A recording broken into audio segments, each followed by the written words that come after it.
Hi, everyone. This is Morgan Ingmanson with Evoke Neuroscience. Thank you so much for joining us today for our Lunch and Learn webinar. We're going to be discussing the clinical utility of EVOX. And before we get started, I just want to make sure that everybody can hear me loud and clear and that you can see my screen. It should be a big slide that says Lunch and Learn. And in order to let me know that you can hear me and see my screen, I want you to go to your GoToWebinar menu and locate the questions option. And then just type in that question bar, what the weather is like for you today. I am here in Northern California and it is dumping rain. So not sunny California like we usually like to see it, but I'll take a little rain. It's cold. All right, good. Very descriptive. Thanks, guys. All right, sunny in some places. Good. Maybe I need to visit North Alabama right now. Oh, at least it's not snowing here. I'll take the rain over the snow, I think. All right, guys, great. I'm so glad you can hear me. And now you know where your question box is, which is going to come into handy today because we've got a great guest speaker with us, Dr. Thomas Pitts. I'll be introducing him in a couple slides. But today's webinar format is really going to be a Q&A. I've drafted some questions that I want to talk through with him so you can kind of understand clinical utility in his practice and how it might translate to yours.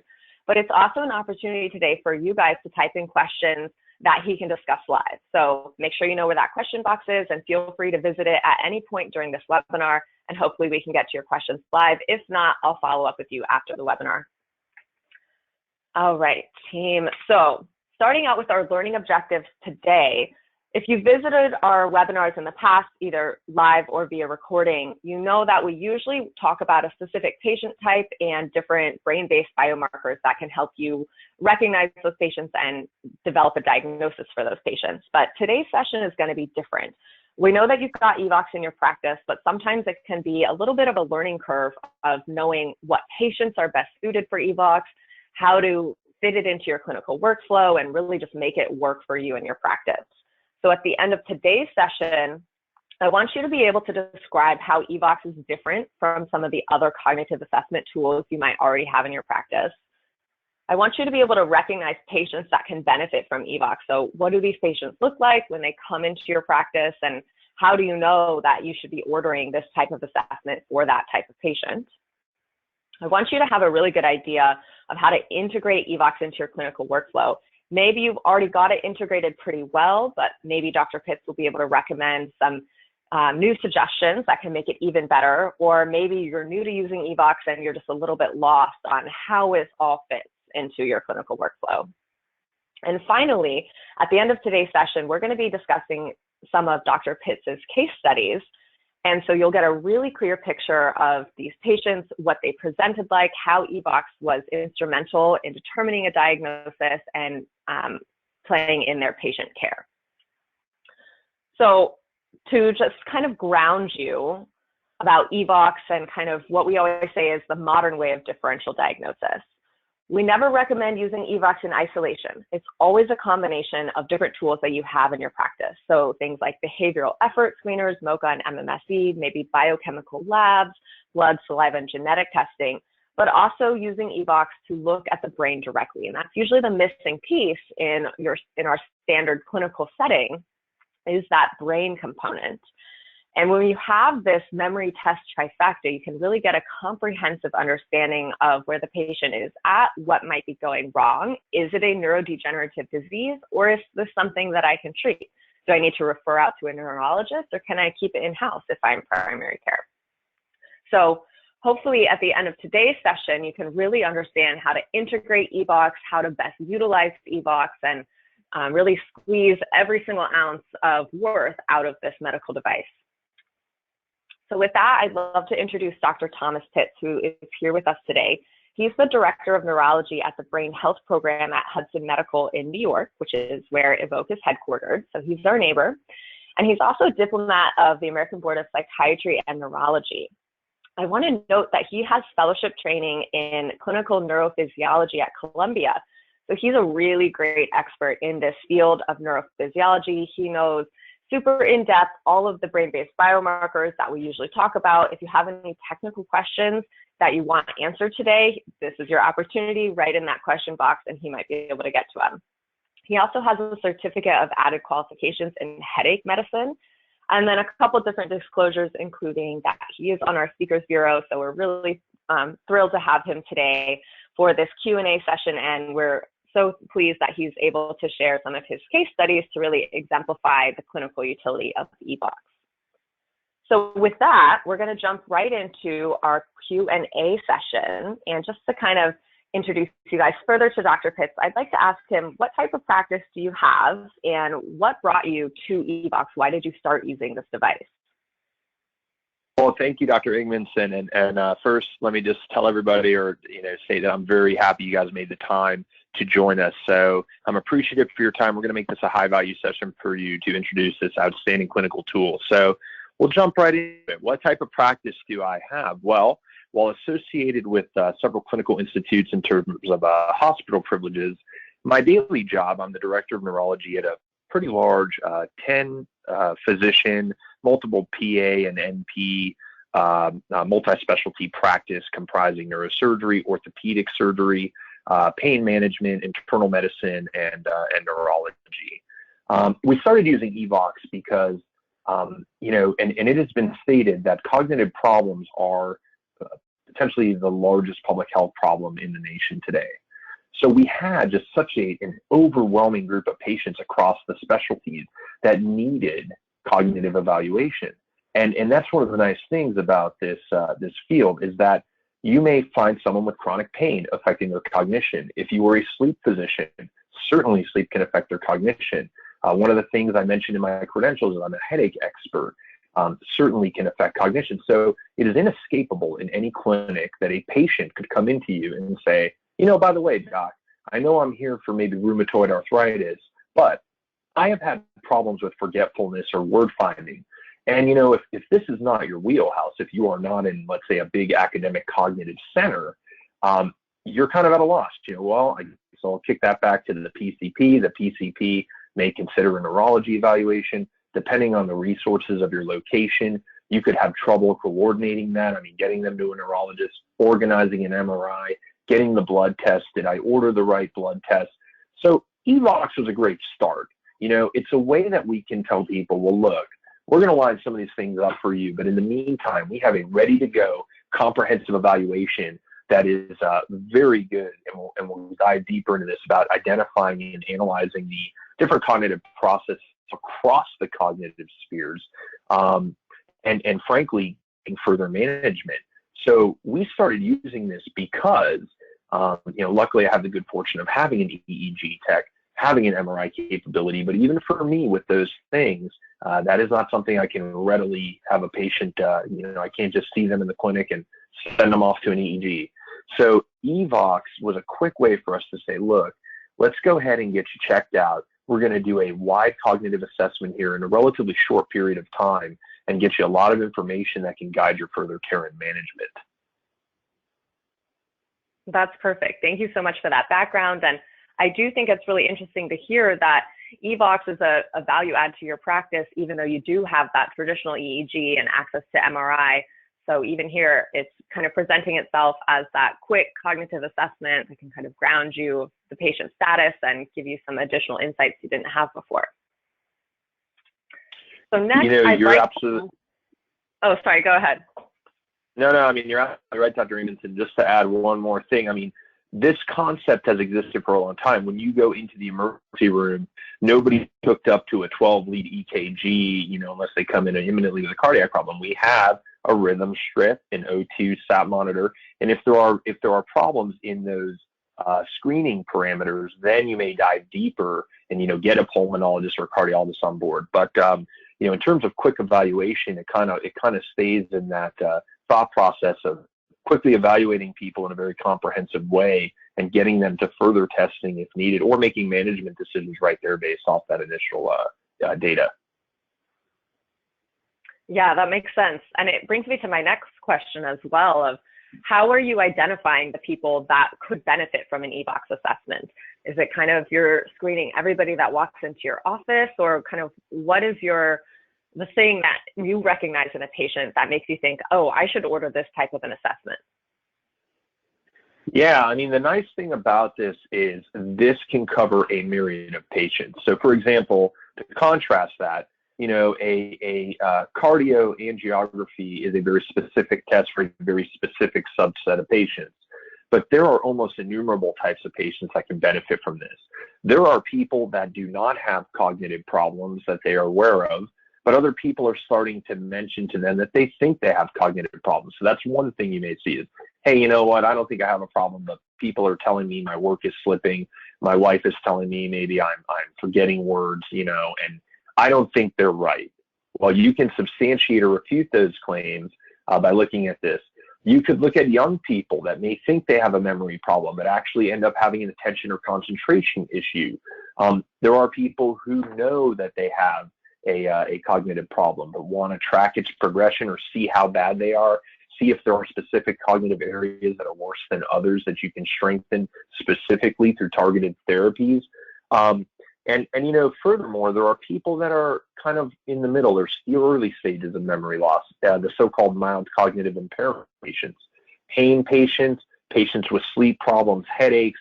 So across the board, most people can benefit from this in some way or another, but especially those who have current cognitive problems, are being told they have cognitive problems, or are noticing performance problems in their life, whether they be relationship-based, work-based, socially, that may have to deal with cognition. And that includes all the cognitive spheres. We always kind of think of memory. They don't have a memory. Well, this can be attention, concentration, motor processing, sensory issues, visual info processing. For example, I've used this in patients with dyslexia to see if there's an overlying cognitive issue, to tease that out from their dyslexia. So really a wide patient base. And actually, by making this public with the wonderful brochures that Evoke provides that we have around the office, and the screening questions that we've incorporated into our practice, a lot of times the patients are going to come to you and say, you know what, I know I'm here for X, Y, or Z, and traditionally I'm not asked about my mind or thinking in a doctor's appointment, which arguably we should do at every doctor's appointment. But now that I see this, I do have these problems, and I'd like them addressed. And so, again, across the board, most patients, especially in the adult world, in some way or another could benefit from the EVOX assessment. Yeah, I absolutely agree. And, there's a quote by the Alzheimer's Association that was put out this year in their annual update meeting. And they said that early diagnosis can help, but only 16% of seniors say that they receive regular cognitive assessments. That is such a low statistic. And I think there's a big mismatch of patients coming into your office and they think the physician's going to be asking about cognitive status. And likewise, the physician may think that the patient will bring it up. So Dr. Pitts, you mentioned that you've got some screening questions kind of built into your practice to help identify these patients. Can you share a little bit about what that looks like? Absolutely. To your point, that 16%, I always tell the medical students, the mind and the eyes are rarely checked in an office visit. I would argue that in terms of the eyes, not many of us can do a good fundoscopic exam. That's something that in medical school we touch on briefly. But man, what an important organ system to overlook, the eyes, right? Well, the mind is just as frequently not checked, but also underappreciated. You check the skin and you listen to the heart, but rarely do we ask people about their mind. And so to that end, what I like about the EVOX system is if you are not a neurologist or not a cognitive neurologist, if you are a busy family physician, a busy internist, maybe a non-neurologic specialist, and you do recognize these issues, it's very easy to put a screening question in with maybe your medical assistant, which is what we've done. Our medical assistants, let's say you went to our pain clinic or our ortho clinic, it's a one-liner. Do you have any concerns about your thinking or memory? And almost unanimously in the adult world, especially once you get to 50 or older, everybody is saying to some degree yes. Well, the issue, and maybe this contributes to that 16%, is a lot of physicians and other providers are thinking, well, what do I do with that information? I'm not a cognitive neurologist. I don't have a neuropsychologist in my office. I don't read EEGs. This takes care of that. You are quickly shuttled into the Evoke system. So you could answer that screening question correctly. continue with your visit, let's say for diabetes, blood pressure, and be scheduled to return on a separate parallel clinic day where you come in, hook up to your Evoke. You don't even see the physician that day. It's conducted by a technologist or MA, in our case an MA at our practice, and then you follow up with the physician for review. And if there's anything on there that's concerning, the physician who ordered it doesn't necessarily even have to be comfortable analyzing it. That can be sent off then to a neurologist. If you're in a hospital system, it can be to your hospital system's neurology department. In our case, they come across the hall from pain or ortho clinic into my world, and we go from there. But it's a way to capture those patients. I would like to think as a neurologist, I still listen to people's hearts. I still hear murmurs. I am not the guy who's going to fix that valve, but I still screen for it, and I send them to a cardiothoracic surgeon, let's say, or cardiologist. Failing to check for it is really the issue. And I understand, well, how do I take care of this when I find it? But now with EVOX, that has almost become a moot point. Really, with one screening question, do you have any concerns about your thinking or memory? You can add on to that, have your tasks declined at work or at home. And then implementing this Evoke in parallel to your clinic so it doesn't take up any time during the visit, essentially. It's a separate visit. You really have everything in hand to pass them on to an expert provider and get them the help they need. And you've done your job as a good, complete physician by checking this. Yeah, that's great. I love that simple question incorporation with the MA on basically patient intake. It's kind of the same step as getting your temperature and blood pressure taken. How's your memory doing? How's your cognitive function doing? So I think that's really valuable. And you've kind of already delved into this next question of how you've incorporated EVOX into your clinical workflow. Sounds like you screen patients with that thinking and memory question. They get kind of flagged for a later EVOX assessment, which is scheduled at a follow-up appointment. And at that follow-up appointment, the patient is working with a tech or an MA. They don't see the physician because the physician isn't needed to perform this assessment. And then they come up for a subsequent visit when the results are discussed. So do you feel like that's kind of a good review of how this works in your practice? Absolutely. And just to elaborate, so when you get an MRI, rarely, if ever, is the radiologist standing there doing your MRI. They are there to interpret things. So that is the nice thing is the patient comes in, maybe they have a complaint of a tremor. It's an essential tremor, really not cognitive related. We screen them before I even get in the room. There's a memory flag. They're given the brochure. They're told by the MA of what it entails, about the cap, the fact that we have, washable, water-soluble gel that's going to be placed on their head, and just basically a basic overview of what they're going to be, taken through. The patients agree. We go on with our visit. It doesn't interrupt my tremor visit at all. Then they come back on a separate day. In our case, we do it every Monday and Wednesday. On Monday and Wednesday, when you open my schedule on our electronic medical record, there's Dr. Pitts' schedule, and it's full of the typical neurology visits.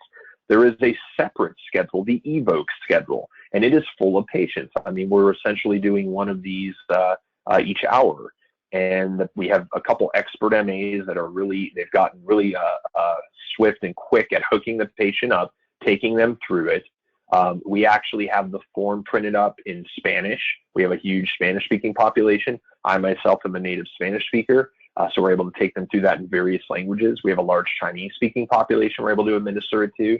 None of that has held us back. They come in, they get their Evoke test, and then they follow up with me usually within the week. That being said, another important thing is the portability of the unit. It comes in I know everybody here, I believe, has the unit, but it does come in a portable travel case. So we actually have 3 offices in New York City, and we are able to bring it with us across those offices. So unlike the MRI scanner, that is a fixed asset that stays in a place. In this case, you can serve maybe 3 or 4 different offices with one unit. So it has been immensely helpful. I essentially have 3 Evoke clinics going throughout the 3 practices that I do not interact with on the day of their testing. So per each hour, I am essentially at all times seeing at least 2 patients, which is very good for the overall practice. It's a great service for the patient. It doesn't interfere with my other visits. because as we know, cognitive visits can be very cumbersome, and they should be a dedicated office visit. Tacking that on top of a tremor visit would be a 2-hour deal, which is not feasible in a busy clinic. So we shuttled it off to a separate clinic. It serves several different clinics, and it has just been immensely helpful in getting people there quickly. The other thing I'll add is the patient satisfaction. It is not fulfilling to see a doctor tell them you have a cognitive complaint and then to be told, all right, you're going to do an EEG, that's going to be 2 months from now. An MRI, that's going to be a month and a half, usually an insurance denial and a peer-to-peer, maybe we'll get it. Blood labs, I mean, it's more like, hey, Monday you saw me, we took care of your tremor. Wednesday, come back, we'll knock this out. Friday, we'll discuss your Evoke results and go from there. That's a very fulfilling feeling for a patient. My feedback has been that they feel very taken care of. Their concerns were addressed. They think that we're a very savvy practice because we delved into this, even though they were here for a different complaint and that had been an issue that they were concerned about. So overall, it has been immensely successfully implemented in our practice. Yeah, that's great to hear. It sounds like you definitely set up a well-oiled machine at your practice. So I'm thrilled to hear that you've been able to incorporate it so well. And I know that it can be really challenging to incorporate new medical devices. It's a lot easier to work in the pharmaceutical industry when you're just writing a new prescription for this new wonder drug. But medical devices can be a lot more challenging to kind of get used to and work with and get everybody kind of on the same page with. So that's great to hear that you've done it so well. So our next question, I think, is going to be a pretty big hitter with our audience, and it's concerning basically medical necessity for ordering an assessment. We actually already had a question come in for the webinar today asking about if there's any specific verbiage needed to avoid reimbursement denials. And so I just wanted you to generally discuss your experience with determining medical necessity and kind of what do you need to get a successful reimbursement for this test? Excellent. In terms of the verbiage to go for cognitive testing, believe it or not much is required. So a patient may say that they have a concern about memory. At that point, especially during the initial intake visit, I do add a little bit, more elaboration. This has been gradually worsening over the past 5 years.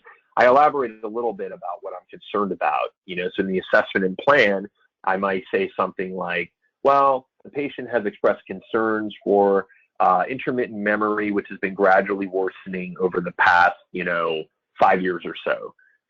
In the absence of maybe clear Parkinson's, I usually write a blurb about it, ruling out Parkinson's, no rigidity, no tremor. In the absence of Parkinsonian symptoms or other clear contributing problems such as medications, further evaluation of this cognitive complaint is merited. And here's the key.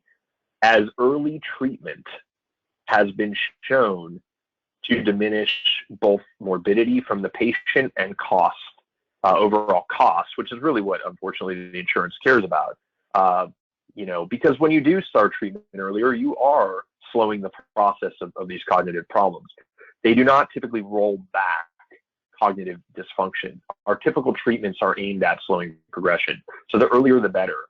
And you may, save the insurance, if you look at it from an insurance lens, you're saving them from falls, aspiration, potentially pneumonia, caregiver burden, hospitalizations, PT, the infections that come with these things like UTI and pneumonia by slowing the process. So I usually basically write verbiage that in a way expresses that, look, they've given me a complaint that I really can't attribute to a medicine right away. This is concerning for a neurodegenerative disease. And let me help everybody. Let me help the patient by getting them diagnosed. And you, insurance company, let me help you by getting them diagnosed early and slow this thing down before you end up paying, an innumerably high cost by not treating this. And then by then, that cost for the insurance will continue once they're at the severe stage without treatment, because you really can't roll it back at that point.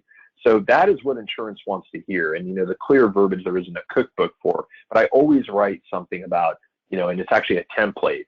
Early identification and treatment has been shown to potentially slow the progression of neurodegenerative diseases, which may benefit the patient and their family, in the long run. avoiding hospitalizations, falls, and dysphagia potentially. So that's been one way we've done it, and it's a template, it's a one-liner, and it usually have an issue with the cognitive problems. The one code occasionally I run into some issues on is the visually evoked potential code. And as a neurophysiologist, I have extensive experience in multiple sclerosis, other types of testing for this. And really, we've added in a screening question as well about visual decline. So really, if the patient states that they have any visual decline, and that could be cataract, acuity, anything like that, migraine with aura affecting cognition, confusional migraine, the VEP is almost certainly substantiated. But I do, in addition, the one extra little blurb I have in my template, in addition to the cognition, if they substantiate it, is a blurb about visual changes over time. They can be age-related. You really don't have to get very specific. But if you don't write any visual complaint at all, and if they don't have it, they don't have it. But if they have it, it's important to document, because that is the one code I seldom, but occasionally do get it challenged, the visually evoked potential code. And that has been overcome readily by writing a quick blurb about visual decline over time. Okay, great. Thanks so much for that overview. That was really helpful, and kind of getting a clear picture on demonstrating you're doing this evaluation to get an earlier treatment, which will in turn save the insurance companies money in the long run. So, all right, moving on to getting a little bit more technical about kind of the EVOX reports and what information they're giving you. So when you perform an assessment, you get 3 reports, right? The EVOX summary report, the comprehensive report, and then the NeuroRead report, which is that third-party report that kind of gives clinical interventions, suggestions, ideas, clinical correlations. So what is your go-to report? Do you use all 3? Do you look at just one and then kind of delve further if you need to? And then are there any specific biomarkers that you find most valuable, or are you kind of picking and choosing what you look at based off of the patient? Excellent. The nice thing, this question is actually going to give you the opportunity to demonstrate kind of the flexibility or agility of the whole system. So if I put on my neurologist hat, okay, and my neurophysiologist hat, I'm looking at everything. I look at the raw EEG data. I might see a focal problem on the EEG that leads me to think that there might be a structural lesion, get an MRI. I look at all the reports, right? So from my lens, that shows the utility of just because you are an EEG reader or, an expert neurologist doesn't mean that there isn't a role for you. This data is extremely helpful for me at the expert level. And frankly, I would love to have this sent to me from a family doctor already done. That would be amazing. That's like handing a rheumatologist a patient with sore, swollen fingers and a positive rheumatoid factor. So I look at all the data. My favorite is the comprehensive report from my point of view, because it really shows me in a horizontal bar graph kind of what I need to know. It describes the theta frequency or alpha frequency, and it also describes specific areas of deficiency. Now, what I like about it from the non-neurologic provider point of view, which is going to be the bulk majority of users across the board, family doctors, internal medicine doctors, is you actually don't need to be able to read that raw data. What you need is a solution. When a patient comes in and says, I have a cognitive problem, it's really, do they have a cognitive problem or not? Do they have an attention concentration issue or not? And, how should I manage this going forward? Do they need a neurologist or not? And that really, with the comprehensive report, you don't have to go digging through EEG raw data if you're not a neurophysiologist. It's summarized for you. So really, the comprehensive slide, the summary slide, I think is best. The comprehensive report is best for physicians. Now, there is another component to this. Patients love the reports. They love the summary slides, because if I do, let's say, an MMSE or a MOCA, I may be able to go over things, but largely I'm telling them, based on what you said, I think you have a cognitive problem. And we've all had patients that may just not buy into it. Well, look, you talked to me for 5 minutes. I drew some lines. I identified a rhinoceros, and somehow you're telling me now I have a neurodegenerative disease. When you actually show them this data in color, with numbers, with graphs, it's very easy to read for a non-medical or lay person, and they buy into it. they believe it. And it's great to hand them that objective evidence in such a clear, easy to read format. So this data is applicable for anybody from the layperson to the non-neurologic provider, to the general neurologist, to the expert neurophysiologist. And all these reports can be used really to get somebody where they need to be. The summary and the comprehensive report are really all you need, in my opinion. For me, it's especially useful to have the EEG raw data, which is available, and I go through each and every one of the reports, but the comprehensive is my favorite overall report. That's great. And I love to hear too that you are sharing these results with your patients in the form of the summary report.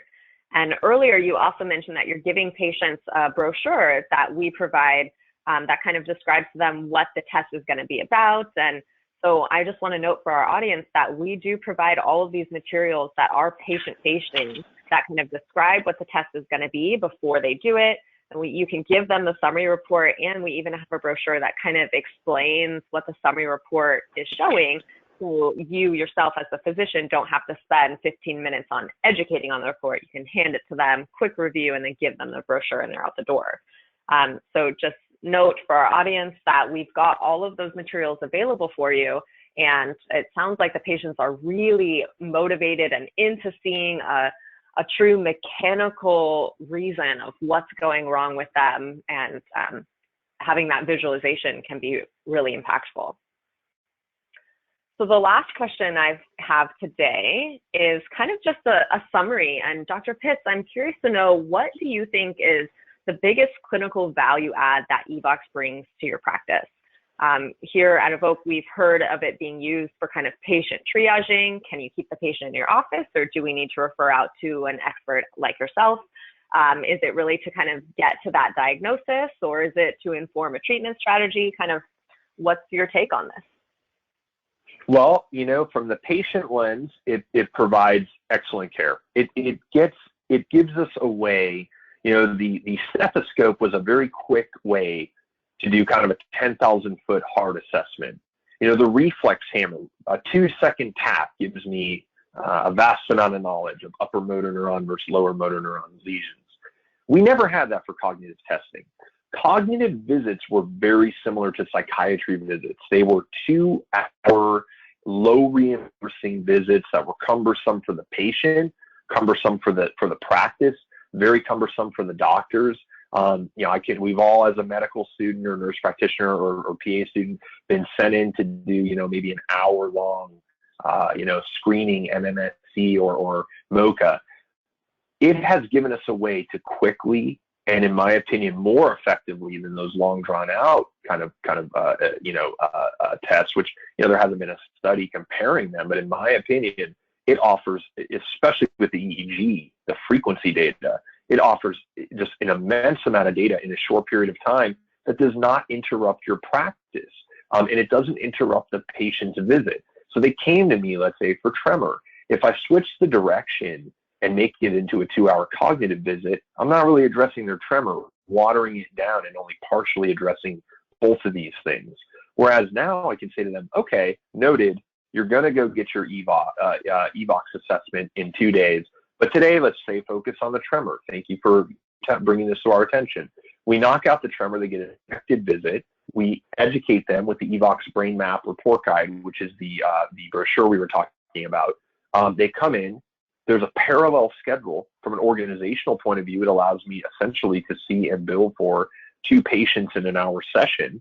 The patient gets very quick care, and it gets them where they need to be. It objectively substantiates or refutes their complaints. And if it refutes it, it may lead them down another avenue. And we'll talk about that in a little bit. But attention concentration issues could very easily be a psychiatric or sleep problem. That then takes a complaint that wouldn't have otherwise been identified. Maybe at the organizational level, you're now taking patients that have these complaints and you're shuttling them into your sleep clinic, into your psychiatry clinic, into your neurology clinic. And so this has been an immense value add for the practice, an absolute great way to deliver this service in a condensed and quick way to patients who need it when it wasn't previously offered. Again, 16% of patients, as you mentioned, are addressed. And it gives us a way to do this in a practical manner in a busy practice. That's great. Thank you so much for indulging me in that question and answer session. And at this point, I know we're all really excited to hear some case studies that you're going to be sharing with us. So feel free to take it over here, and I really look forward to kind of sharing these with the audience. All right, thank you. So the first case, and I highlighted 3 different cases here that kind of demonstrate what we talked about earlier about the variety of complaints and cases you may have. So the first case is a very typical cognitive patient. It's a 72-year-old right-handed man. He has some vascular risk factors, hypertension, hyperlipidemia, right? So somebody could, in their differential, already start to think about maybe a vascular dementia, hypertensive urgency, things like that affecting cognition. So very quickly, the picture gets blurred, right? Is this a vascular issue? Is it a cognitive issue? Is it a vascular issue on top of a cognitive issue? Do they have obstructive sleep apnea causing the hypertension? And they have a remote history of depression. So although they're not complaining about it currently, is this a pseudo-dementia? So you can see how very quickly in the clinic this becomes a long, difficult thing to sort out but at the history and physical level, okay?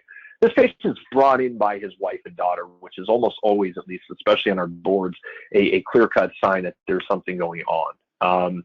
And it's due to forgetfulness and gradually worsening problems over the past 5 years. So he is forgetting conversations, repeating himself, and he actually got lost twice on his way home. And this is a route this gentleman has walked every day for like the past, 35 years.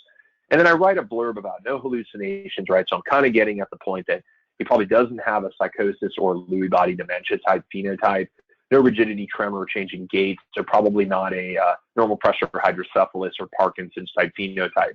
So I'm kind of getting at, and this goes into my note back to the insurance lens of, look, I'm really suspecting that I'm painting a picture of either a mild cognitive impairment or dementia spectrum disease.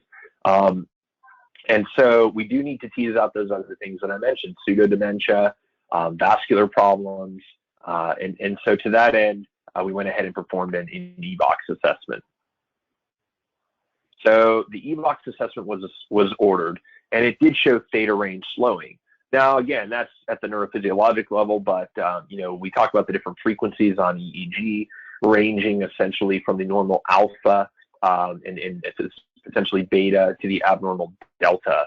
And we've described in a lot of different avenues of literature theta range slowing in dementia. There are characteristic EEG patterns that are out of the scope of the average physician. But the nice thing is that this is calculated for you by Evoke, by the EVOX assessment. So this gentleman showed global dysfunction across the cognitive spheres, defects in memory, word fluences, executive, motor, and sensory function. It shows that he does not have some type of other confounding issue like a visual processing issue. So it would be very bad to call somebody demented when actually they just have trouble seeing information and taking it in the first place. It also showed that his affect was okay. So again, pseudodementia with a complaint of remote but not current depression probably should be thought less highly on the differential as a confounding factor. And attention was normal. So this gentleman had clear kind of global neurologic changes that were consistent with the neurodegenerative disease. In this case, if you were maybe a family medicine doctor, this would be more than enough justification to send this patient off for a further neurologic examination. So you can see here in case 1 that this patient was readily seen, triaged, diagnosed with a clear neurodegenerative problem. As a neurologist, I took over care from there.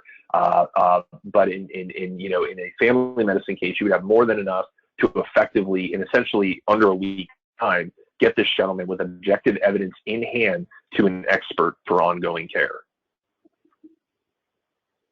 Go to the next slide. And so, the EVOX demonstrated findings absolutely consistent with a neurodegenerative disease. And I talked about the affect as a potential confounder. By the way, you can be depressed because you have a memory problem. That can be disconcerting. But in this case, it was objectively sought out that the patient does not have an overlaying pseudodementia or affect problem. And again, we get the weeds on that if anybody ever says they've had any history of of depression. So in this case, that was objectively teased out. The labs for reversible causes of dementia were normal, so things like thyroid, vitamin B12, etc. The MRI ended up substantiating the EVOX findings and pretty much explained the theta frequency that we saw. The MRI showed typical kind of patterns for Alzheimer's, mesial temporal lobe atrophy, particularly in the hippocampus and entorhinal cortex, and temporoparietal cortical atrophy, which, by the way, is exactly where the theta frequency was picked up on the EEG raw data. So there was a quick, accurate diagnosis, which was substantiated. The MRI was also important because it did rule out essentially a large vascular component. This gentleman did not have any evidence of old lacunar strokes or cerebral cortical insults at the vascular level that would confound things. So diagnosis of Alzheimer's disease was made essentially within, the week and a half time period I saw him. He's diagnosed with Alzheimer's. He started on pharmacologic therapy and enrolled in our brain health program, which targets and does cognitive exercises for specific cognitive spheres that are affected, which we were able to identify on the Evoke, EVOX testing. So in about a week and a half time, this gentleman had been MRI'd, EVOX, had labs, vascular dementia was teased out, reversible causes of dementia were teased out, pseudodementia was teased out. He was started on pharmacologic therapy, cognitive exercises, and dietary programs and sleep programs for Alzheimer's in, like I said, about a week and a half time. So that is our first case. So moving on to case 2, kind of change the flavor a little bit. This is extremely common. This is going to be the patient. I mentioned the first case, the patient was brought in by his wife and daughter. So he's here for a cognitive complaint. This gentleman, a 55-year-old, was actually here for a pain-related visit. He was here seeing our anesthesia team for interventional pain injections. And he happened to mention to one of the physicians when asked in our screener, you know what, I don't know that I have any memory problems. Because I think I did maybe lose a step in memory, but I'm not, forgetting to pay the bills. I don't leave the stove on. I don't wander. But he said, I am having trouble with eloquent vocabulary. This gentleman was actually a lawyer and had just a very high-level vocab and high-level memory. This gentleman has a doctorate-level education, which, of course, we should always screen for. So, he may perform better than the average person, but he notices when he, has lost the beat. And so he's perceiving these issues, although they're not affecting his life. People are kind of looking and saying, well, what do you mean? You're still a practicing lawyer. I mean, how could you have a cognitive issue? But specifically with the word finding and naming, he finds this has been a problem, probably gradually worsening over 2 years. Did a neuro exam, very reassuring. His blood tests for reversible causes of dementia were fine, as were his MRI. So this is a gentleman, if you just took it at face value, took this complaint, relied on the MRI and the neuro exam along with the labs, you might tell him that he doesn't have a neurocognitive problem, and that he's, stressed or something like that. We kind of tend to do that instead of maybe saying, I don't know. Sometimes we feel the need to come up with a diagnosis, and typically when you can't find anything, we tend to blame it on psychiatric problems. Are you stressed? Of course, you have a stressful job. You're probably not sleeping well. And while those things can affect cognition, this gentleman denied them vehemently. So we can go to the next slide.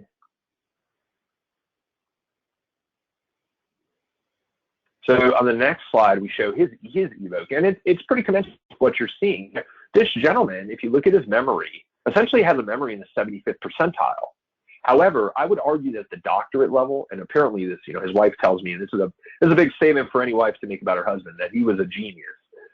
So, she's saying, oh, this gentleman was a genius. He is now in the 76th percentile. So I do believe that he's lost a step. An accountant who has mild cognitive impairment probably can still do math better than most of us, but they've noticed they've lost a step. But what I really want to point out is it exactly mirrored essentially his complaint. His word fluency went down to 31%, and his motor function was in the 13th percentile. And that can show you that maybe there's been some atrophy or mild changes in the motor cortex leading to motor or speech apraxia, meaning you have all the facility to speak, but you can't quite coordinate the issue or the process. When you look at his affect, he was a little bit sad about this, as he said, but he's still slightly above average, although there has been some affect problems. And he says that he's a little bit bummed out because he knows that, this could mean he has a neurocognitive problem. But really, when you look at this clearly, there's been some memory decline from his reported baseline, although not enough that you would call him an Alzheimer's patient. But his word fluency certainly has suffered. His sensory, his affect, and his motor have suffered. And when you look at him, he's kind of in a low alpha range. So you might say that's normal, but much like looking at a thyroid that is just above the low end of normal, it is inappropriately normal. So it is low normal.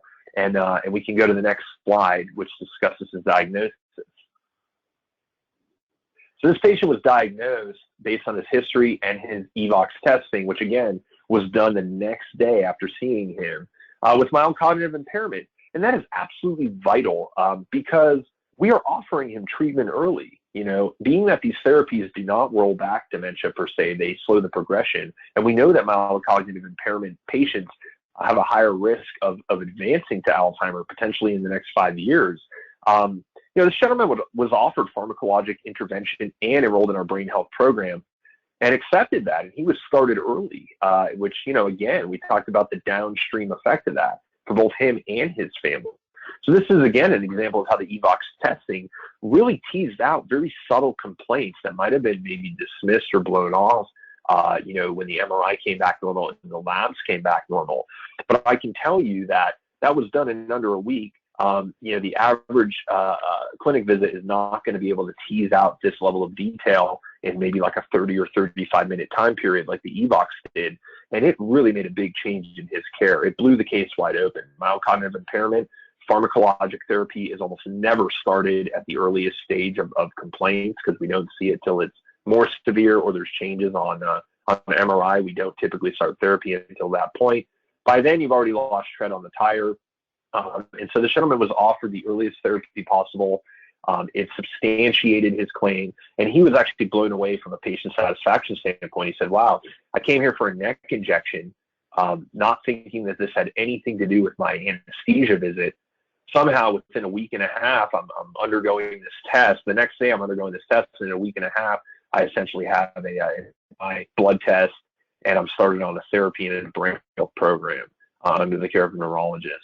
And again, by delaying dementia, we're helping him avoid things like fall, aspiration, and of course the need for full-time care as much as possible. So that's the end of case 2.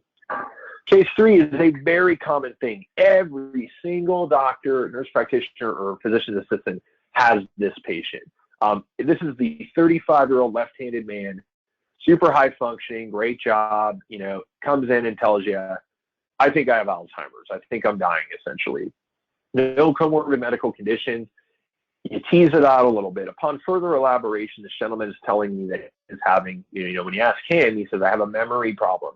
I am not remembering things. I'm forgetting appointments, little details about conversations, and I'm concerned I have a memory problem. And this has affected him reportedly during multiple jobs and his personal life. So he was showing up at the wrong location. Really on Thursdays, he's supposed to go somewhere else. He was forgetting details and names.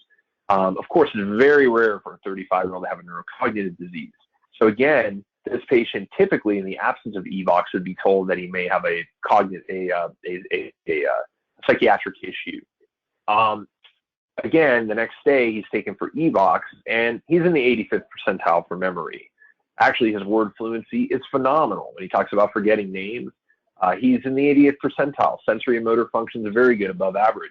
But what you find is this gentleman has a big problem with attention and concentration, and also with his affect. Upon further elaboration of PHQ-9 on his questionnaire as well, he was having depression, poor sleep, and ended up having issues with concentration.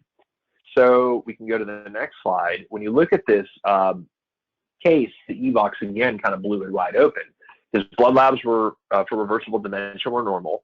We sent him for a sleep study, and he was actually diagnosed with obstructive sleep apnea. And again, may not have been on our cognitive radar. He's not a particularly an obese gentleman, but he does have a short neck. He does snore, apparently. He had arousals consistent with OSA. Sleep studies were positive for OSA. He started on CPAP therapy. He was also sent for a psychiatric consultation where he was formally diagnosed with ADHD and depression and was started on appropriate therapies. And, he came back, very reasonable guy, and he said, Dr. Pitts, I got to tell you, I'm not familiar with the different cognitive spheres. And all I was perceiving was that I was not remembering things. So when you told me that you kind of doubted that this is a neurodegenerative thing, I really was not buying into that. I would have bet my life that I had a memory problem. But once you hand him the very easy to read brain map in the report guide, you go through the report with him, there it is. It's irrefutable. And actually we discussed how, mood problems, sleep problems, ADHD, are medical problems. And sometimes they're thought of as kind of like lifestyle things. They are medical issues that can absolutely affect your cognition. Since then, since he had that objective evidence in his hand, so here I am, a neurologist, telling him that I think he doesn't have a memory problem, really not well received by the patient. All of a sudden, he gets all this objective evidence. We went through his brainwave, his alpha frequency, how normal it was. He has now taken ownership of his care. I mean, he looks forward to his psychiatric appointments. He takes his medicines religiously. He uses CPAP religiously, and has already shown improvements in his cognition and job performance. And so that concludes the third case. That's so great. Thank you for sharing those case studies. I really think it's interesting to kind of see them back to back like that, a true Alzheimer's case, an MCI case when the patient really didn't even come in for any type of cognitive care, and then this case of really depression and ADHD, but somebody that was convinced that they had a memory problem, a neurodegenerative problem.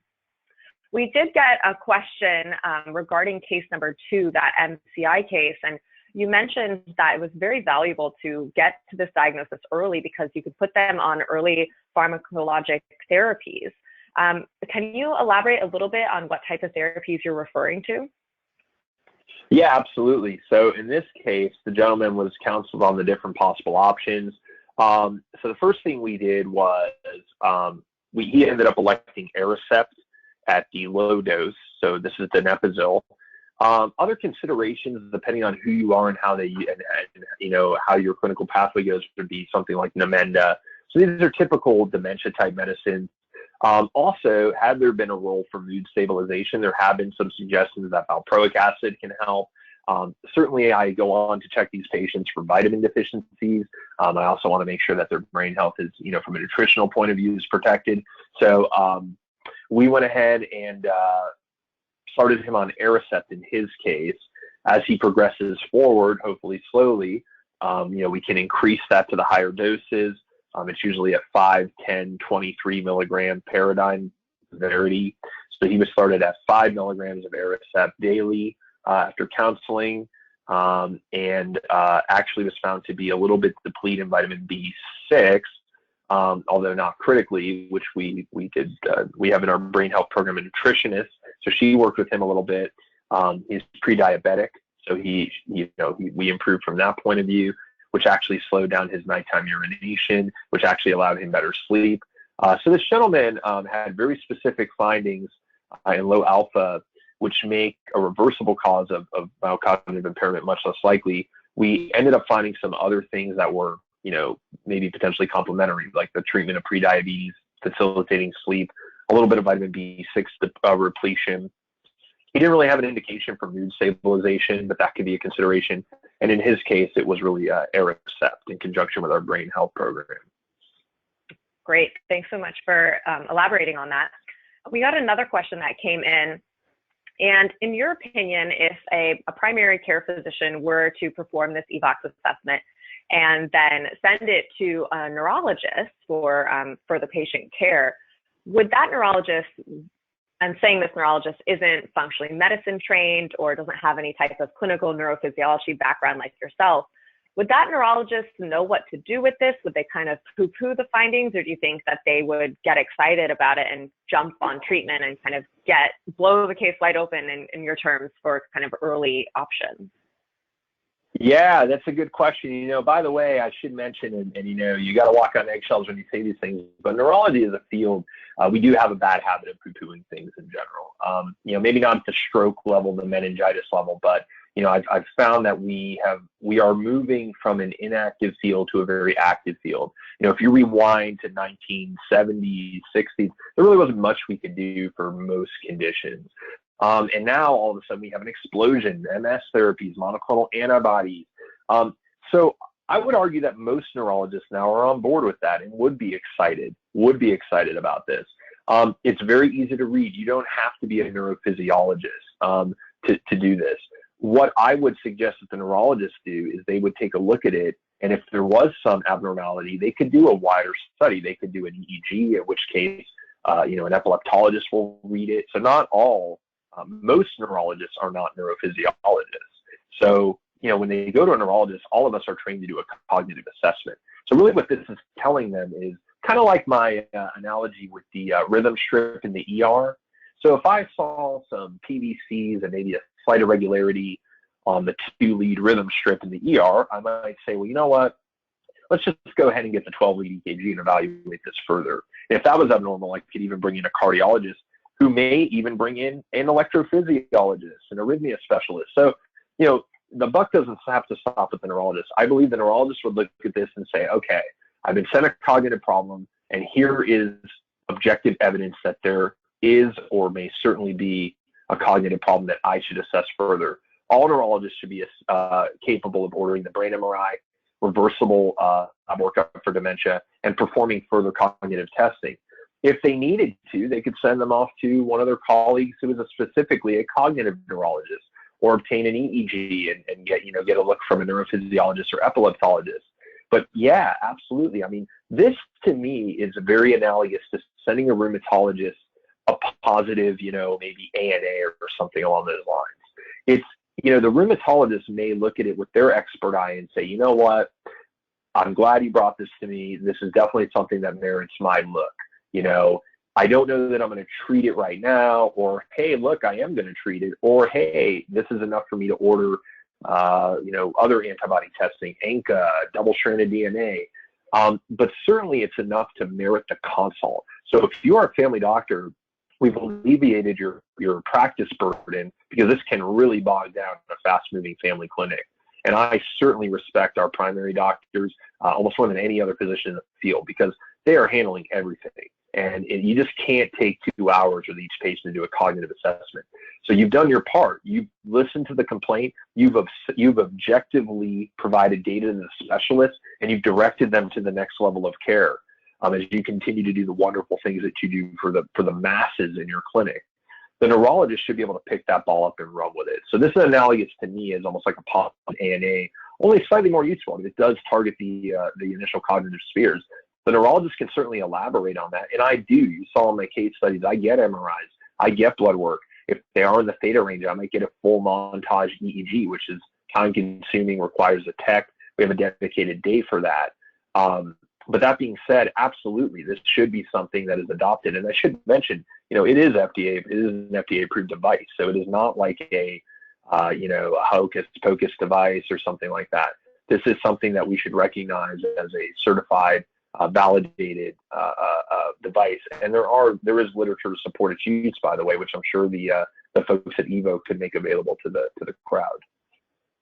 Yes, absolutely.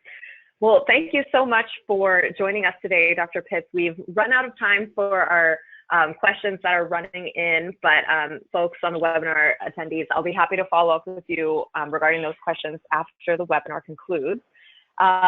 Again, I want to thank Dr. Pitts for joining us today, and for our audience, we have a special little treat because you've joined us today and you made it to the end of the webinar. We're inviting you to save 10% on EVOX report credit. So just log into your Evoke web portal, use the code CLINIC10, and you have until December 18th to get these savings. So go ahead and do that before the 18th. Thank you again for joining us, and thank you so much, Dr. Pitts. It was a really valuable session. We truly appreciate your time. Thank you all for attending. Great, thanks. Have a great day, everyone.